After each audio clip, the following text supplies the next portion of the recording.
So basically actually मी आता बघतो सगळे ओव्हरऑल पेशंट येतात, मॅक्झिमम पेशंट जे असतात ना, ओके, त्यांचं मानदुखी, गुडघेदुखी, पाठदुखी, ओके, ओव्हरवेट, ओके, हे सगळे पेशंट कंप्लेंट घेऊन येतात. सो बेसिकली सगळ्या ह्या ज्या गोष्टींचा जो मूळ आहे, ओके, तो पेशंटच्या लाईफस्टाईलमध्येच आहे. ओके, म्हणजे I see some patients they are 150 kg, 120 kg, असं पण नाही. म्हणजे दिवसात एक पेशंट तर असा नक्कीच येतो जो 100 किलोच्या वर आहे. म्हणजे एवढं जास्त लोक हेल्थला टेक इट फॉर ग्रँटेड घेतात. Okay, so main thing is की लाईफस्टाईल. सो हे जे काही आजार आता जे काही पेशंट माझ्याकडे येतात ते आजार त्यांच्यामुळेच झालेले आहे. त्यांच्या lack of awareness regarding their health, physical health, mental health both. Okay, पुन्हा स्वतःला वेळ न देणे. सगळेजण एवढे बिझी असतात आपल्या कामामध्ये, फॅमिलीमध्ये, पण स्वतःला कोणीही दिवसातला 1 तास देत नाही. ओके, सो मॅक्झिमम हे जे आजार आहेत, 90% आजार हे मॅनमेडच आहेत. फक्त 10% आजार आहेत ते इन्फेक्शन आहे, पुन्हा आपलं हेरिडिटरी आहे, जेनेटिक आहे, किंवा त्याला फिवर आलेला आहे, ओके, व्हायरल आहे, ते 10% आजार. पण हे जे काही बाकीचे जे सगळे आजार आहेत, मानदुखी, ऍक्सिडेंट एक आला त्या 10% ते आपल्या हातात नाही, ऍक्सिडेंट आपण अवॉइड करू शकत नाही.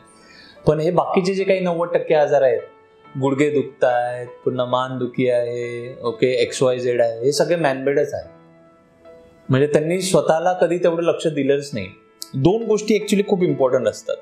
ते म्हणजे तुम्हाला तुमच्या फिजिकल हेल्थ आणि मेंटल हेल्थला डेली प्रायोरिटी देणे. ओके, म्हणजे तुमचं शेड्यूल, लाईफस्टाईल म्हणजे काय असते? आपण बोलतो लाईफस्टाईल, पण लाईफस्टाईल म्हणजे काय असते? माणूस जेव्हा सकाळपासून उठून, सो म्हणजे सकाळी उठल्यानंतर तो काय विचार करतो, पॉझिटिव्ह असतो की निगेटिव्ह असतो, उठल्यानंतर त्याची दिनचर्या कशी चालू होते, ओके, म्हणजे तो व्यायाम करतो की नुसता मोबाईल घेऊन टाइमपास करतो, काय खातो, किती वाजता खातो, केवढं खातो, ओके, ह्या सगळ्या गोष्टी, नंतर त्याची दिवसाची पूर्ण दिनचर्या, ओके, कोणत्या टायमाला तो कोणता काम कसं करतो, आणि काम करताना त्याची मेंटल स्टेट कशी आहे, weather he is happy doing that, weather he is stressful, okay, की नुसतं करायचं म्हणून करतो का अँझायटी घेऊन करतो. मग ते आल्यानंतर मध्येच अर्धे लोक कामाच्या ह्याच्यामुळे मध्येच सिगरेट फुकणार, ओके, काय जण मग काम झाल्यानंतर ड्रिंक्स घेणार. ओके, ही सगळी लाईफस्टाईल, म्हणजे good lifestyle, bad lifestyle. So main लोकांना काय करायचं, जे काही बॅड लाईफस्टाईल आहे ती चेंज करून त्यांना हेल्दी लाईफस्टाईल करायचं आहे. 100% लोकांना हे काही आजार होत नाही. आता हा मॅक्झिमम आता कॉर्पोरेट लोक आहेत, ओके, ते सगळे आजकाल जो स्पॉन्डिलिसिस जो ऍक्च्युली 45च्या नंतर व्हायचा, तो आता अर्ली 30s पासूनच चालू झालेला आहे. लोक 12-12, 14-14 तास कम्प्युटरवर, लॅपटॉपवर घेऊन बसलेले असतात. ओके, सो काय वेळ नाही, खाण्यापिण्याचं काही नाही. जरी खात असेल तर मग अबरचबरमध्ये, ओके, डेली एक्सरसाइज नाही, ट्रॅव्हलिंगमध्ये त्यांचा अर्धा वेळ जातो. हा एक कॉमन आन्सर सगळ्यांचं असतं की मला वेळ मिळत नाही.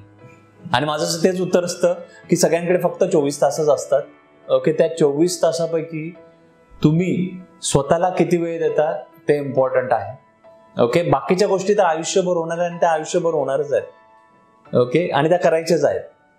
पण एकदा का तुम्ही हेल्थ आणि हे दुर्लक्ष झालं की मग नंतर माझं तर एक प्रत्येकानं तेच, health is real wealth, otherwise your all wealth will go behind your health, and precaution is better than cure.